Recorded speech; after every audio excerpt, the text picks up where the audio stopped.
Assalamualaikum warahmatullahi wabarakatuh.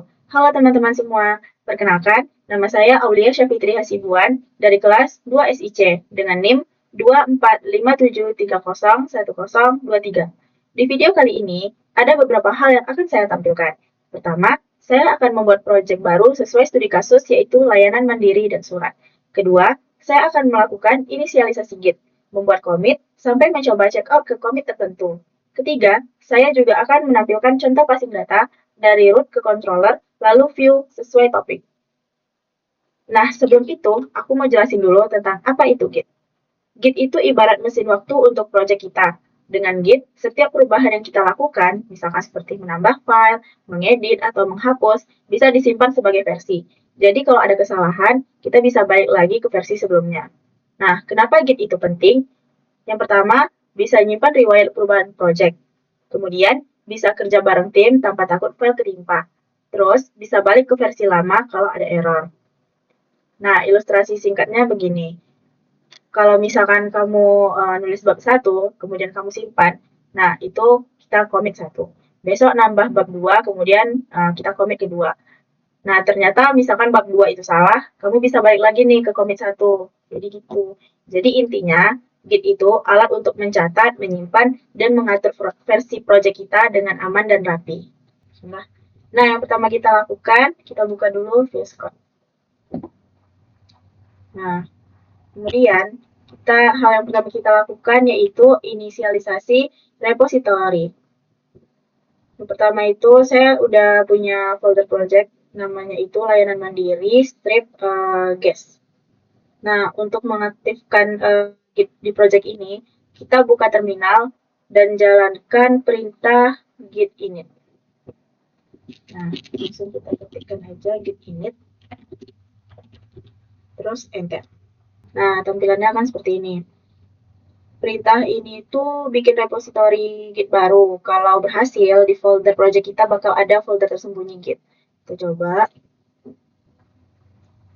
cek. Kita coba cari folder project kita. Ini dia. Nah, ini dia. Ada Git ya, teman-teman. Kalau kita aktifkan hidden items, bakal kelihatan folder Git-nya. Nah, folder inilah yang menyimpan semua data versi dari project kita. Nah, di sini kan tampilannya itu udah hijau. Nah, kenapa warnanya hijau? Karena sudah terjadi perubahan baru ditambahkan, tapi belum dikomit. Kalau huruf U ini maknanya file baru yang belum dikenali Git, jadi harus di Git add dulu. Nah, nanti akan kita cobakan. Nah, selanjutnya kita jalankan perintah git status. Nah, kalau udah ada tampilan seperti ini, berarti Git tadi sudah diinisialisasi. On branch master ini artinya kita ada di branch utama. Kemudian no commit yet ini artinya belum ada commit sama sekali. Nah, sekarang kita akan melakukan perubahan. Misalnya saya mau ke ini, welcome blad ini. Nah, mau buat ini, mari kita ubah jadi mari kita mulai. Nah, ini udah kita ubah. Kemudian kita jalankan git add. Git add spasi titik. Nah, kemudian kita cek statusnya. Kalau dia sudah berubah apa belum. Nah, kalau dia tampilannya sudah seperti ini, tandanya ini sudah terubah tapi belum di commit. Nah, change to be commit. Ini kan katanya no commit yet, berarti dia tuh belum di commit. Hanya terubah tapi belum di commit.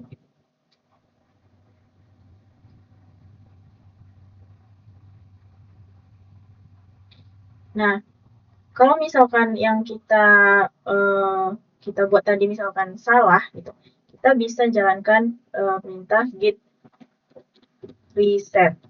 Nah, perintah ini tuh bakal balikan semua yang udah kita ketik-ketik tadi di staging area. Itu bisa berupa file juga.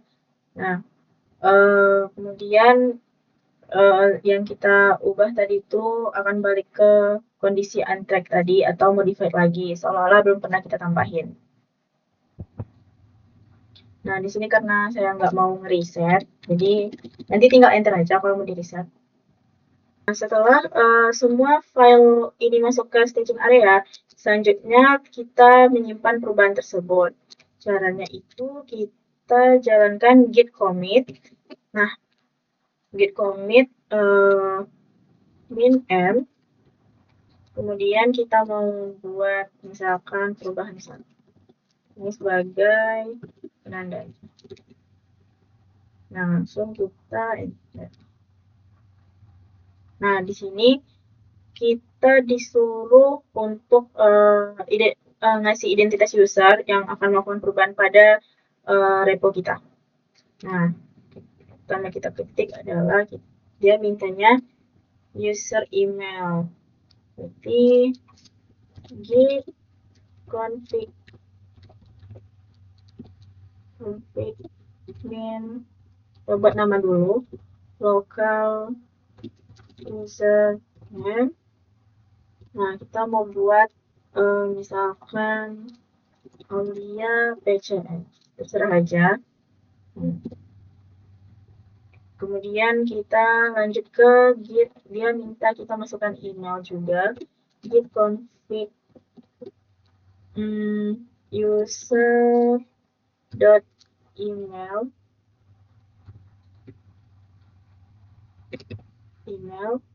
Nah, di sini saya mau masukin email mahasiswa.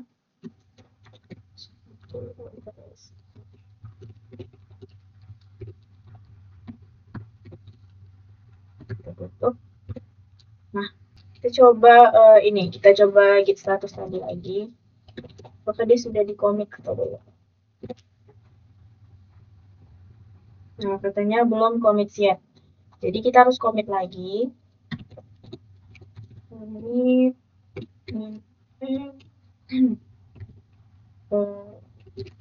perubahan 1.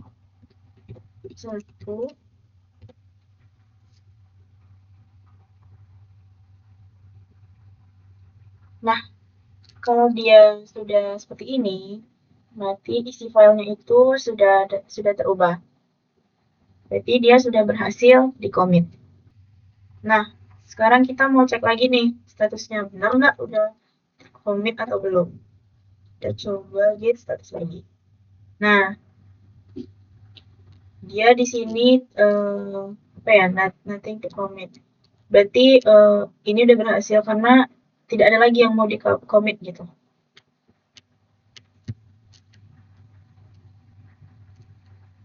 Karena di sini ada keterangannya working tree clean. Jadi yang ini tandanya dia sudah berhasil dirubah. Jadi statusnya itu memberikan tidak ada sesuatu yang untuk di-commit.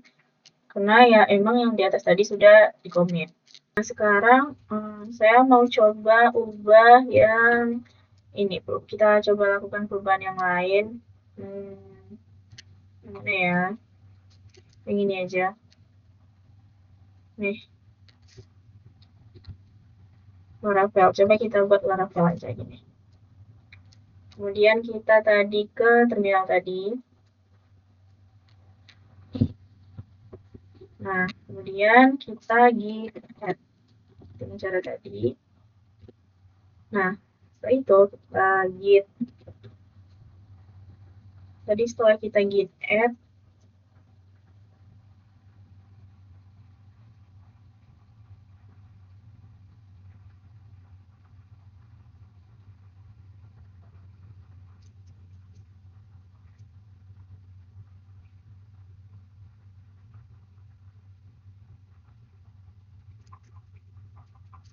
nah, kita git status coba kita cek.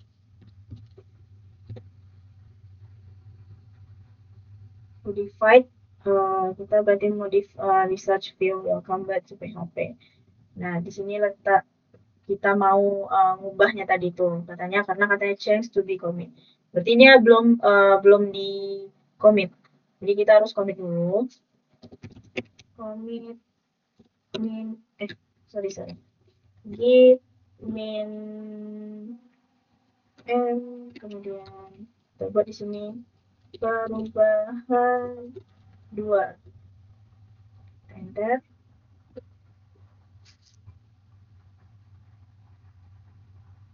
Oh, salah. Ternyata git commit min m perubahan 2. Tutup.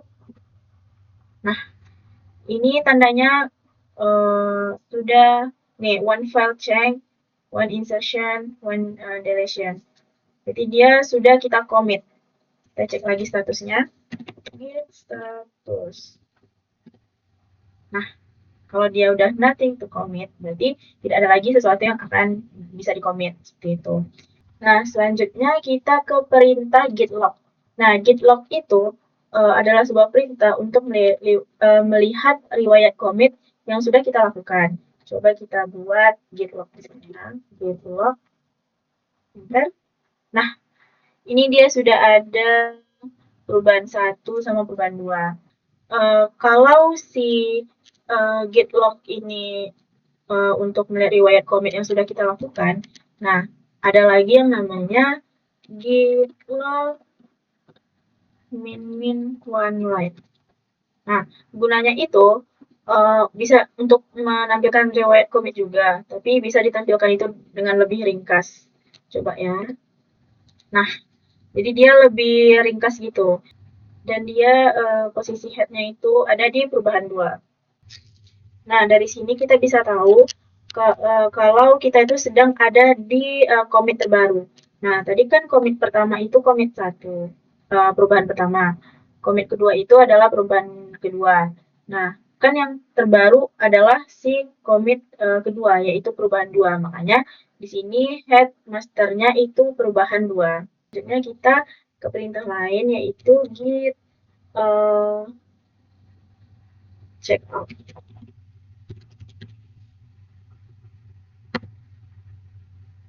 Dari git log one line ini juga, kita juga bisa melihat ID ini ID.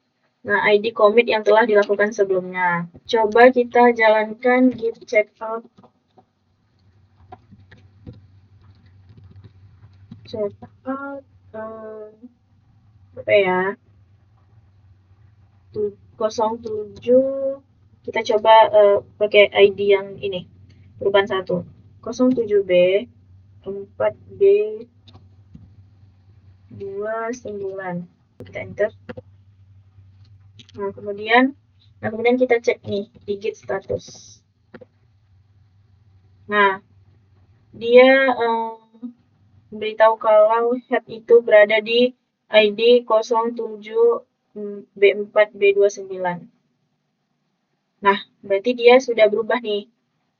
Yang awalnya headnya itu ada di sini, ID 750, yaitu di perubahan 2. Sekarang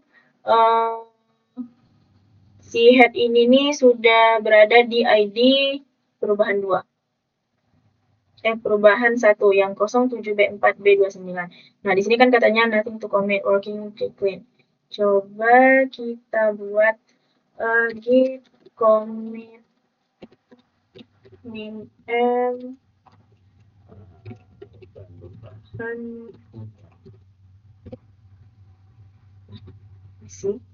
jadi dia udah langsung terswitch, sudah bertukar posisi. Jadi di sini perubahan 1 ini jadi head, posisinya di headmaster, dan perubahan 2 itu di bawah. Nah, dan yang terakhir, perintah terakhir itu, untuk kita kembali ke commit terakhir atau versi yang baru, cukup jalankan perintah git checkout master.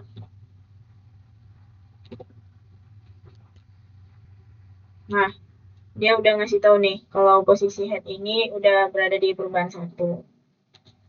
Tadi kan ada beberapa yang kita ubah ya, yang bagian ini tadi kan pakai bahasa Inggris, kemudian di sini juga tadi panjang ya, jadi kita singkat aja. Coba kita ubah-ubah tadi. Nah, terus kita itu jalankan.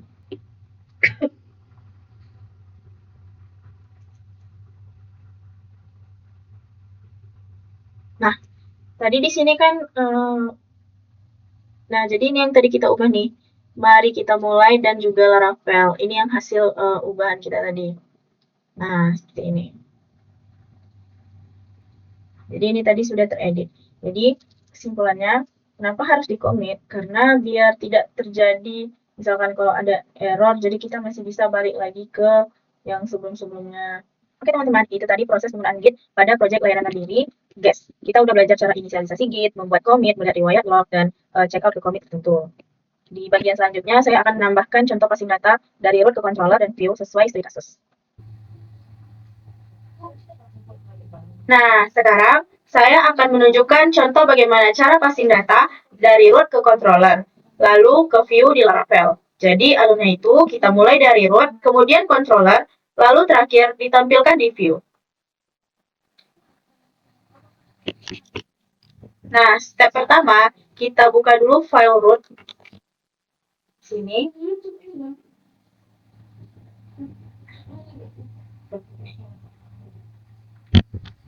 Nah, di sini saya sudah buatkan dua root get nih, root get ini untuk menampilkan form permohonan surat.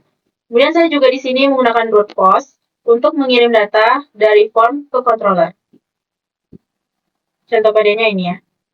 Nah, jadi ketika kita mengakses root ini, permohonan surat, nah, dengan metode get ini, maka akan menampilkan form. Tapi kalau post, jika kita akses permohonan surat ini rootnya, maka data form akan dikirim ke fungsi submit di controller. Nah, step kedua, kita ke controller. Nah, di sini saya udah buat controllernya, file controllernya yaitu permohonan controller.php. Di sini ada dua fungsi. Nah, di sini tuh di file permohonan controller ini ada dua fungsi. Yang pertama itu ada public function form. Nah, gunanya itu untuk menampilkan halaman form. Kemudian fungsi yang kedua itu ada public function submit. Nah, function ini tuh untuk menerima data dari form, memprosesnya, dan kemudian dikirimkan ke view hasil. Nah, contoh kodenya seperti ini. Nah, teman-teman perhatikan di bagian return view, hasil permohonan, compact data. Nah, disinilah nanti kita passing data ke view. Nah, selanjutnya kita ke file view, folder view. Di sini. Nah, di sini saya juga udah buat file namanya permohonan surat.blad.php. Nah, isi file ini tuh adalah form HTML yang sudah kita desain dengan Bootstrap. Di sini saya desain dengan Bootstrap. Form ini memiliki input nomor ini dia, memiliki input nomor permohonan, nama pemohon, jenis surat. Nah, di sini ada pilihan jenisnya. Kemudian tanggal pengajuan, status, catatan, dan lampiran. Nanti di sini kita bisa menginputkan file gitu. Nah, setelah nanti kita misalkan sudah mengisi formnya, setelah disubmit, nanti data-data ini tuh akan dikirim ke controller. Nah, selanjutnya kita ke view hasil permohonan blad.php. Nah, di sini kita gunakan data $data tadi yang tadi dikirim dari controller. Contoh tampilannya seperti ini. Nah, ini codingannya. Jadi nanti ini akan menampilkan untuk menampilkan dari halaman hasil permohonan surat yang tadi itu kan di sini kita mengajukan permohonan suratnya. Kemudian nanti kalau kita sudah klik submit, nanti dia langsung akan berpindah ke hasil permohonan halaman hasil permohonan. Nah, nanti di halaman ini akan berisi informasi mengenai nomor permohonan yang sudah kita masukkan, nama pemohon, jenis surat, kemudian tanggal pengajuan, terus ada status, catatan, dan lampiran. Nah, sekarang saya akan menampilkan output dari semua codingan yang sudah saya buat ini. Nah, ini tinggal kita panggil aja dia. Nah, tampilannya seperti ini. Coba kita isi, misalkan nomor permohonannya 4567, masukkan nama lengkap misalkan Aulia Fitri. Kemudian kita pilih jenis suratnya, misalnya surat keterangan usaha, kemudian tanggal pengajuannya hari ini, tanggal 1 Oktober 2025, kemudian statusnya menunggu, dan catatannya misalkan ini opsional yang kita isi, kalau misalkan tidak ada. Kemudian kita choose file. Nah, coba kita kira. Nah, dia akan memanggil atau pindah ke halaman hasil permohonan surat. Nah, ini adalah hasil dari punya kita tadi. Nah, inilah gunanya tadi root post tadi. Ini kita kembali ke form. Nah, jadi alurnya tuh seperti ini, root, controller, kemudian view. Nah, root itu menerima request, controller memproses data, dan terakhir view akan menampilkan hasilnya. Itulah contoh sederhana passing data dari root ke controller dan ditampilkan di view. Itulah contoh sederhana passing data dari root ke controller dan ditampilkan di view Laravel. Nah, setelah semua codingan ini tadi sudah kita selesaikan atau sudah kita ini sudah fix, maka kita harus commit dulu perubahan ini. Kita ke terminal, kemudian new terminal. Nah, di sini kita langsung aja git add titik. Nah, di sini kita coba git status. Nah, di sini berarti ini udah ada perubahan, tapi kita belum mengcommit ya. Jadi sekarang kita git commit